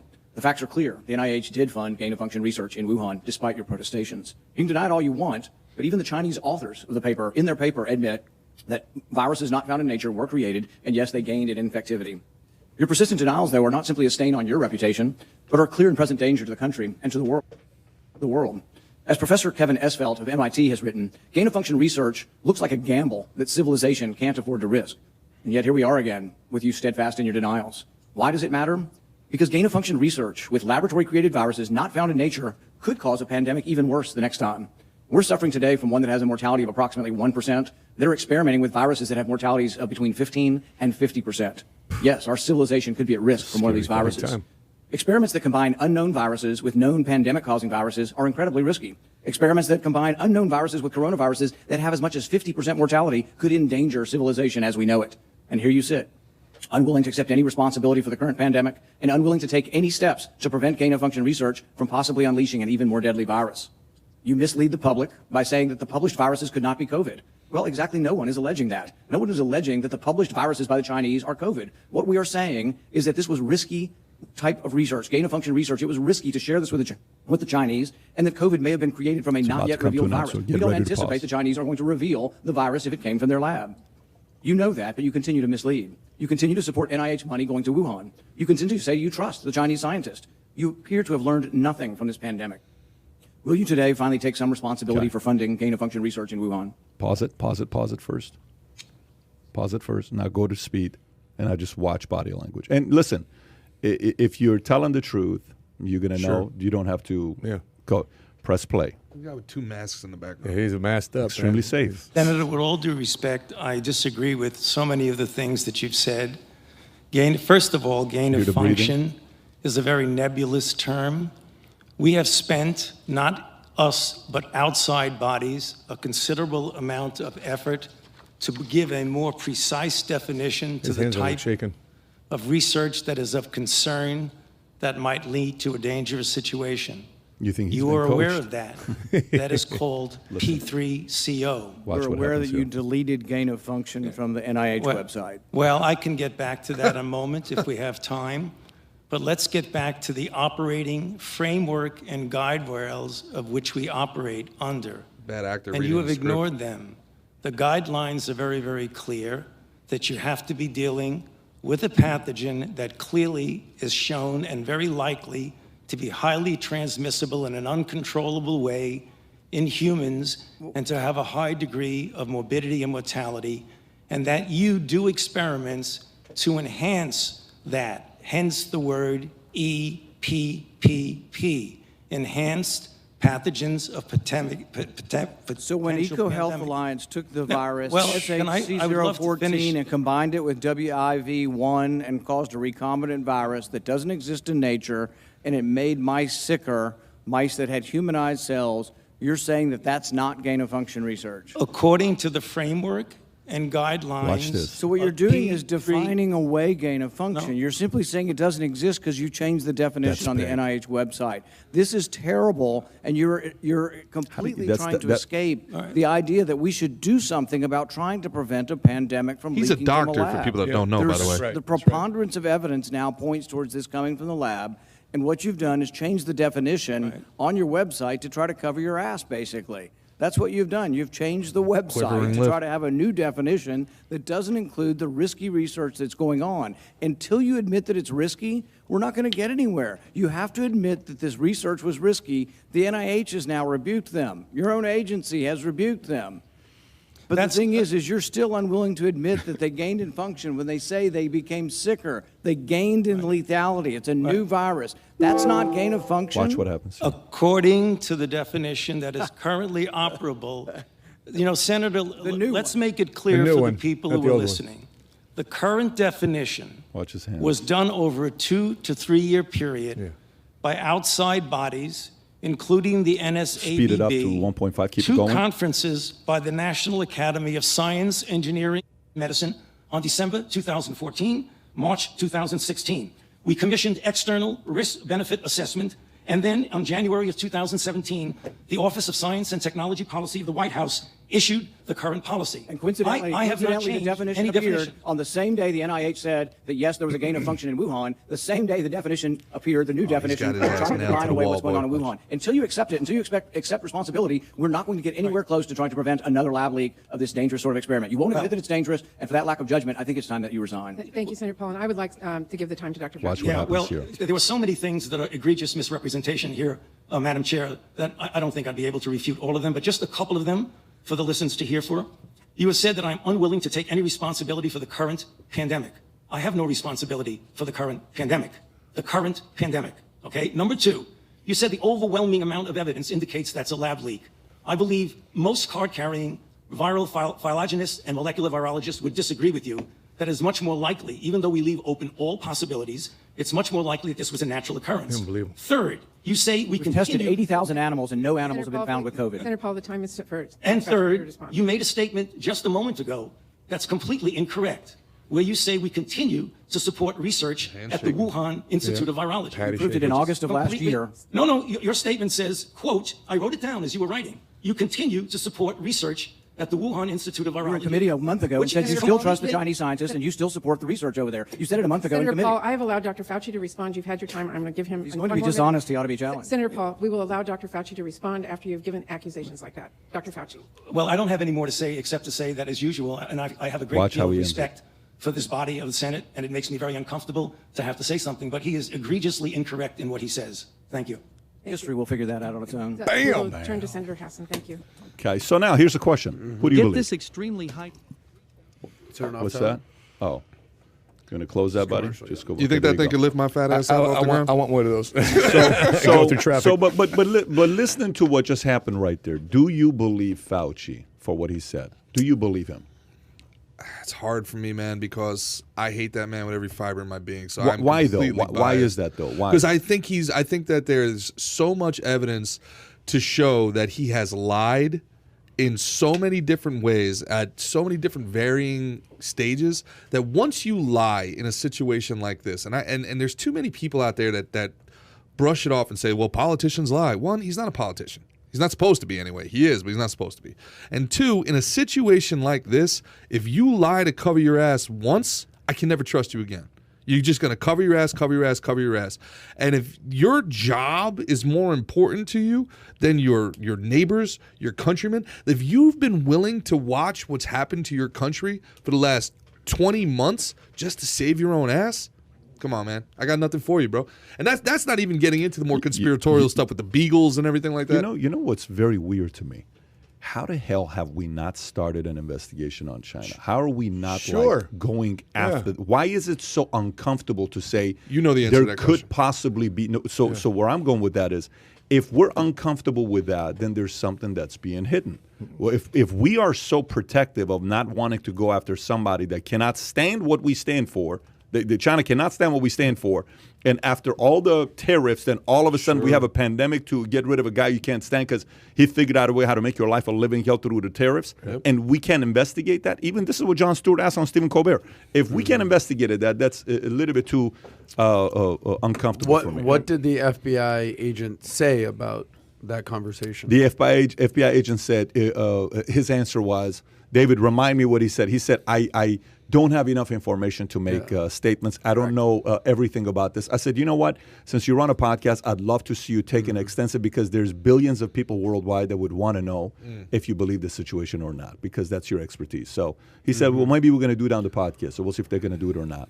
Well, would you agree these types of conversations should be consistent and into perpetuity until some sort of I wish there was some sort of fact checking that was going on there, because I didn't see a lot of quivering or deflecting from Fauci. I'm not a huge Fauci fan, but I'm not like Gerard. I don't hate Fauci. I think he's put it in a difficult situation. Has he lied? I don't know. I'm not going to be like, this is the way it is. I don't know. Yeah. Okay. I do appreciate the fact that Rand Paul is grilling him and holding him to account. Look, he's 80 freaking years old. He doesn't need this job. He's the most highest paid person in the government. Then why is he still doing it? That's a very good question. I don't know. I don't have that answer. I don't pretend he's to know. either lying or he's bad at his job. Yeah, so it's one of two really bad options. You're either really bad at what you're doing or you're lying. The answer is I don't know. That's why I appreciate what Rand Paul is doing. As annoying it is for Fauci, he's holding him to account. Is there anybody in this room or watching right now, anybody, serious question, that thinks that we've been told the truth as they know it the whole time? Of course not. No, I don't. But also something that we...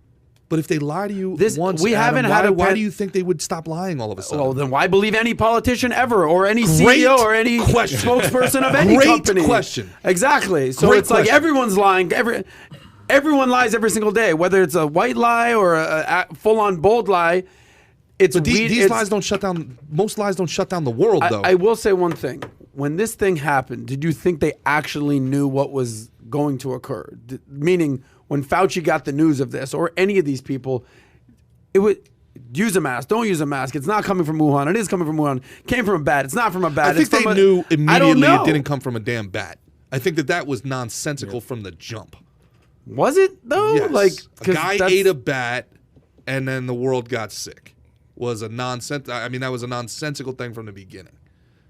I mean, it was just insane. Oh, by the way, the bat just happens to be, well, he's 2.5 miles he's still from the sticking largest... to his guns right now. Well, of course, because who did you ask? You asked that we were in an interview once. You asked the guy, how come they don't break rank? How come they don't? Because no one's pressing them. No one's pressing them. How did you get the mafia guys to turn? You threatened them with 100 years. Mm-hmm. You pressed them. Flip on his buddies. What I don't get is that we are, 1/3 of the population of China, 1/3 of the population of India, but yet we lead the world in COVID-19 infections. Because we're fat and unhealthy. Also because we're accurately reporting, where I don't think these other countries are. Yeah, that's another thing too as well. So it's there's a profit incentive to be COVID positive. Don't forget that. Correct. You could have had the flu. You could have all these things. It was $18,000 if you were COVID. Back to following the money. Yes. Back why people are lying. You follow the money trail. The other aspect too is if we do keep digging up on China, I think it starts another war. I mean, this is some form of war right now. It's a biological war.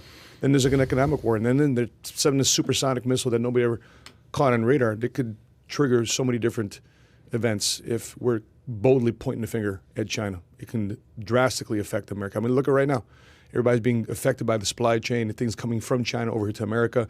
I did a show where I just randomly pulled things from my kids' toys, Pokemon cards, Star Wars, lightsabers. The whole thing I brought it to the office. 10 of the things all made in China. Sure. That's the scary part. Matt, I'm at the point, who cares? We're the United freaking States of America. China needs us. We don't need them. Sure. They want to play these games. USA, baby. We retract. Yeah. We retract access to our market. They want to do what they want to do. God bless. Xi Jinping, for years, has had no problem agitating and escalating with us. And all of a sudden, the Western world is supposed to be like, well, God forbid we upset China. To hell with them. Yeah. To hell with them. Circle the wagons, get our industries going, get our people working for our people, bring pharmaceuticals back here. Bring manufacturing back. Back here. Okay. All right? And enough. They want to play their games, and we're just supposed to be like, oh, God, what happened? Oh, they're very, very strong. They're very powerful. Who are we? Yeah. We forgot who we are in this country, man. So bring the manufacturing from China into, let's say, Mexico. India, Pat loves India. I'm sure India would love a couple $1 trillion. I think the Philippines would love some of those jobs too as well. Come on. All of which we're supposed to be afraid. Yeah. Get out of here. They want the smoke? Back-to-back World War champs, buddy. Come and get it. Well, you lost me at the last sentence. Yeah, I agreed with you until then. Then when you start talking like have you even had a callus on your hand? Run back. I'm not looking for you to be the guard on the wall, buddy. When you're rooting for a world war, that's where you lose. I'm not me. rooting for a world war. What I'm saying saying is that they want it, we're not backing down. Enough retreating. That type of rhetoric is listen. We do not want another Cold War with China. We've had that with Russia. I don't think that works out with anybody. We do need to have dialogue with You don't think country. the Cold War worked out for the United States of America? Yeah. Well, other than the fact that we almost got nuked, I think it did work out. Nuked? No, but that's the whole point of so us having live in fear of an aggressor. I'm not saying that we should live in fear. They're the aggressor right now. They're not retracting. Xi Jinping's not saying, well, God forbid, we don't want a war. Let's all live to... No, he's not. He's like, our time's now. To hell with them. And now we're just supposed to be like, well, it's their time. It's their time. God forbid we do anything. That's some Neville Chamberlain shit. When a bully gets empowered, he doesn't all of a sudden become enlightened and go, you know what? Nah, let's back more and more and more. That's... Have you ever seen any of these Chinese combat movies on Netflix? Have you ever stumbled across some of those the movies? new Chinese Rambo you're talking Yeah. Lam was talking about. They're like promoting their military a lot. You know, how strong their military is and their naval forces and their special forces. It's interesting they've been doing that lately. I don't know, man. You guys were in the military. Stack up in the United States Marine, baby. Come get some. Look, do I want war? Of course I don't want war. Yeah. Of course not. Yeah. But at the same time, I'm sick of us Let retreating. me put it to you this way. Here's you and I had a conversation together about mafia states, and I said I want to know where the issue was. And you said, well, everything, the buck stops, with me, et cetera, et cetera. Well, we want to know, and we found out a lot, right, in the last 4 weeks. Okay. Now, if we find out what happened, then what can we do? The next time around, we make adjustments. That's all I care about, right? It's we find out what took place, so the next time we're going through this, we make better decisions and better choices, knowing who does better under pressure, who's more for, I'm going to come through and deliver on my promises. I want to know what the hell happened with COVID. Because here's what we still don't know. These guys are talking about till 2076. We can't investigate what happened with the Pfizer. Yep. Okay. We're not going to know what happened with kids. You and I have kids. Yep. We're not going to know what happened with kids for 20 or 30 years. You're not going to know that. Mm-hmm. We have no clue what's going to happen. So what? Those kids got to go do what they got to do because somebody wanted to play the game that they played? Yeah, it doesn't sit well with me. So now here's the part. We're not pansies. We're not softies. We're not like helpless to say, oh my gosh, this is not fair. No, all I'm saying is I want to know what the hell happened. That's all I care about. If They were involved. In this, Fauci has got to want to know as much as anybody else wants to know, rather than them saying, no, it wasn't China. Now, how do you know it wasn't China? How do you know it's not China? That's the problem. So if he says, well, it's David. No, it's not David. Let's not investigate David. David didn't do it. David's not the one with the onion. How do you know? No, it's not David. It's a little weird there that you're so protective of David, but you're okay if I go to Tyler and Matt? Yeah, investigate. But no, David didn't do it. How are you so certain? Yeah. So that is a very, very weird situation for me. I'm not saying it is or it's not, but it's very weird where you're all of a sudden that's protective. Do they know something about you that the rest of the world doesn't know? Is there something that if we would have found out about you that you're going to flip out? I don't know. Yeah. Is there a reason why all these interviews that was done with a Judy Mikovits got canceled?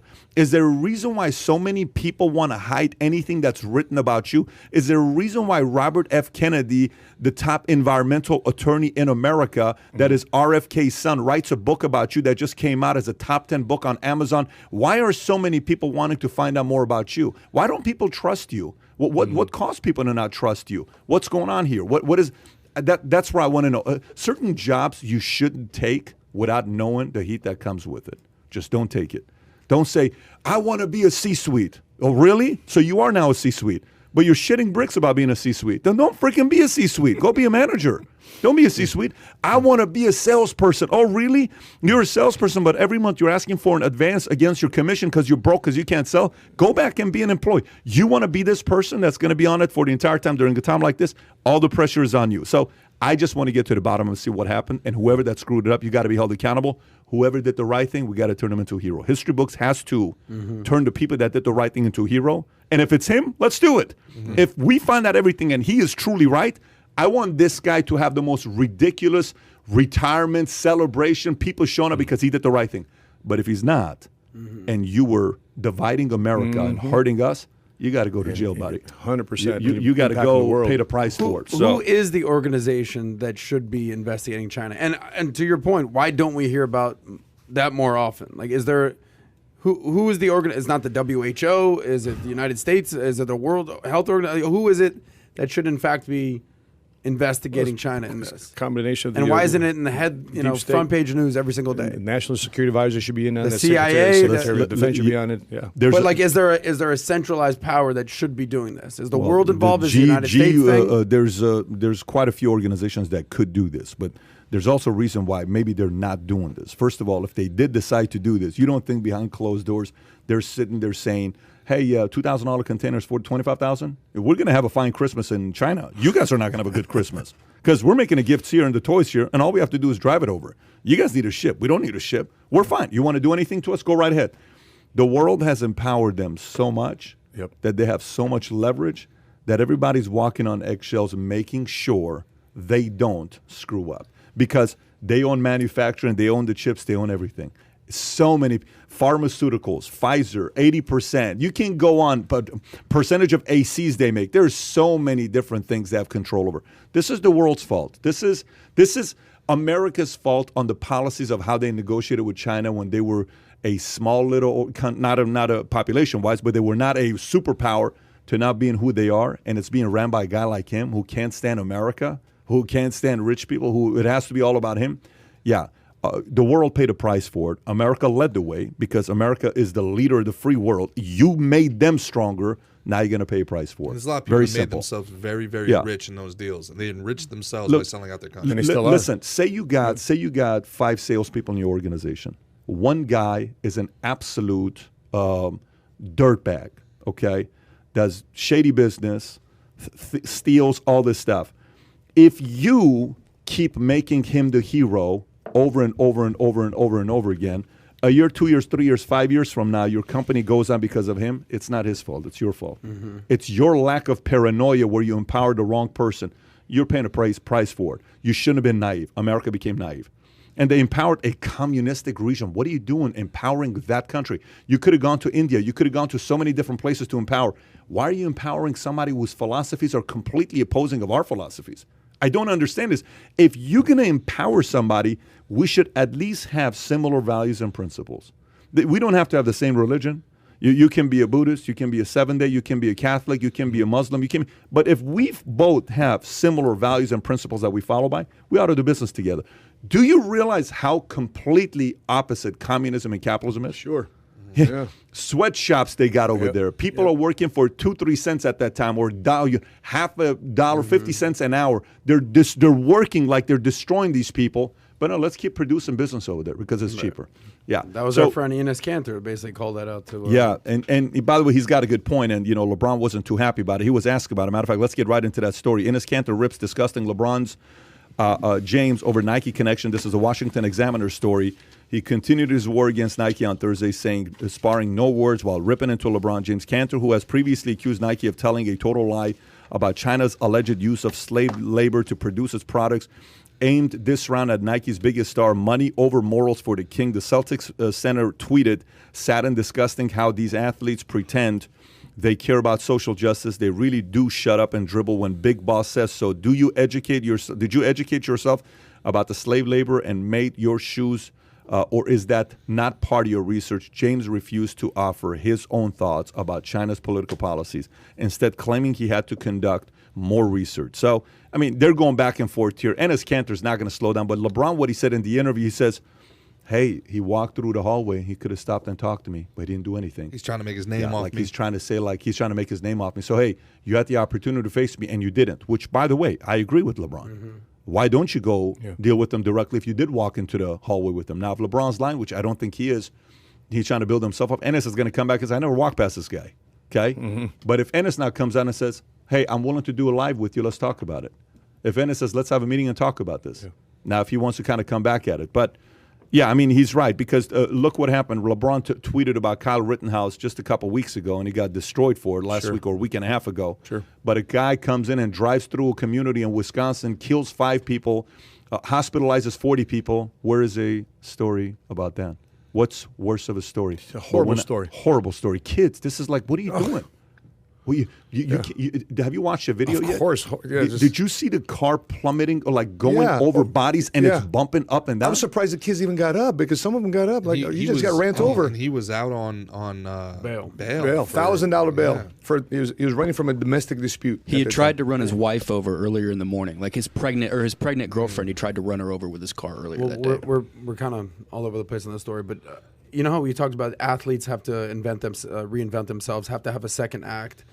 Clearly, Enes Kanter is positioning himself for something bigger than basketball when his career is said and done. Now he's sort of more of a backup. He's the backup center on the Celtics now. He's been on 5 teams in as many years. This is not new, though. I don't think so. No, exactly. He went after Erdogan. He went after Erdogan. It started with Erdogan. If you're not afraid of Erdogan, you're not afraid of LeBron James. And he can't go back to Turkey. They revoked his visa or his passport. He can't go back there. He's been talking about free Tibet. He's obviously calling out the Uyghurs that are going on in China. Yeah. This is something that he's doing consistently. And he looks at LeBron, and he's got on the court and off the court beef with LeBron. They've had some issues. But the NBA needs someone like Enes Kanter to sort of be the thorn in people's side. LeBron's getting a little too comfortable. You have to. I mean, LeBron's had a rough week. They came back after being out for a month, injury, now this insult. He got suspended. You know how much he got suspended for? You know how much money he's losing for that one game? Isaiah Stewart. Yeah, Isaiah Stewart. He's losing. What does it say here? Probably $500,000 or something. Yeah, like $300,000 for the one game. Yeah. The other guy who has never even heard his name before, he's losing $45,000 out 2 games. LeBron's had a rough week, but I hope he can recover. Yeah, I think he's gonna be. I think he's gonna be all right. For a face of the league to be that way. This is the thing, right? Like, do you expect anything different? I do actually. Look a little bit deeper than who. Skip Bail. Now, Shannon Sharp says on Skip and Shannon that LeBron can't ever come out and say he's friends with Louis Farrakhan. All right, he's reading Malcolm X. He's reading. Not that this is bad. This is good stuff to read. But he uses Nation of Islam language when he talks. He talks about I stand up for my people. There's this weird LA vibe where there's this nouveau kind of like nationalism that's coming out, where this type of rhetoric becomes incredibly familiar to people that have heard this before. I think, and this is just pure speculation, but this is a podcast and I can speculate. I think that there are some influences that are pretty extreme that have found their way into LeBron's life. I think that there's a lot of influences, especially within the wealthy black community right now, that are Nation of Islam / Marxist in nature. And it's becoming this cultural epicenter where they've got these like rich, attractive, charismatic cultural icons within the black community specifically, and that's where there's going to trickle down. They're going to divulge the Marxist and the nationalist rhetoric, and you're hearing it more and more. And if you know what you're listening for, it's pretty obvious. So I don't know. I think for someone like Enes Kanter, here's something like that. He's a pretty well-read guy, and he's like, this is bullshit. This guy's full of it. This guy's spewing nonsense, and he wants to take him to task about it. Well, as I always tell you, Gerard, you got globalists and you got nationalists, federalists over here, and you got to pick a side. Good job. Okay, hey Kai, you want to come and tell us what the merch drop you want to do here? Oh, tell us what this merch who's drop this is. guy? Brand new merch here. All right. So what's the merch we got? Let's go, Adam. Absurd. I am so curious to know how many this is going to sell. This guy's wearing the shirt. This guy's wearing the shirt. I want my autograph. You gotta get the autograph. I'm gonna get my autograph, bro. That's insanity. Let's go, Adam. At least your name made it on the you, guys. shirt. You know, Thank this you, is. guys. That's pretty good, bro. Yeah, Maybe they'll make some songs about you. Let's go, Adam. Let's go, Adam. Say that again. You got what? Here, tell us. Adam wanted merch, so we made him some merch. So now he can be represented in the store. So tell us about what you got. Today only we have 20% off, flat off the store, the whole store for an early Black Friday offer. So people can go ahead to VT Merch, and they'll also find the Let's Go Adam shirts where they can support it. We have new hats, and we have a bunch of other stuff, some mugs and some stuff up there, so they can go to vtmerch.com. Okay, so you're doing what? You're also doing, if you spend over 50, you Over 50, they get free shipping, and then if they spend over 40, they get the 20%. Tell us about these hats as well. These hats are Imperial hats. They're more of a breathable flex kind of material where they can definitely more durable for any sporting events or if you're outside, kind of an active fit on that end. Okay, all good. And for those of you guys that love Adam and you want to buy that shirt, there's only 100 of them. So first 100 that order, put the link below, you'll get it. But after 100, it sells out. So anyways, hey, we will let you know. I think, are we scheduled for Thursday? We don't know yet, but we will let you know if we'll do a podcast on Thursday or not.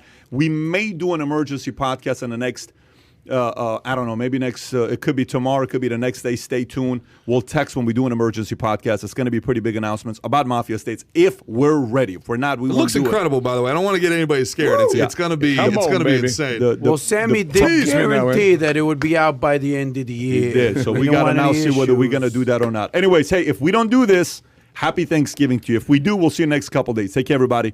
Bye-bye, bye-bye, bye-bye. Happy Thanksgiving.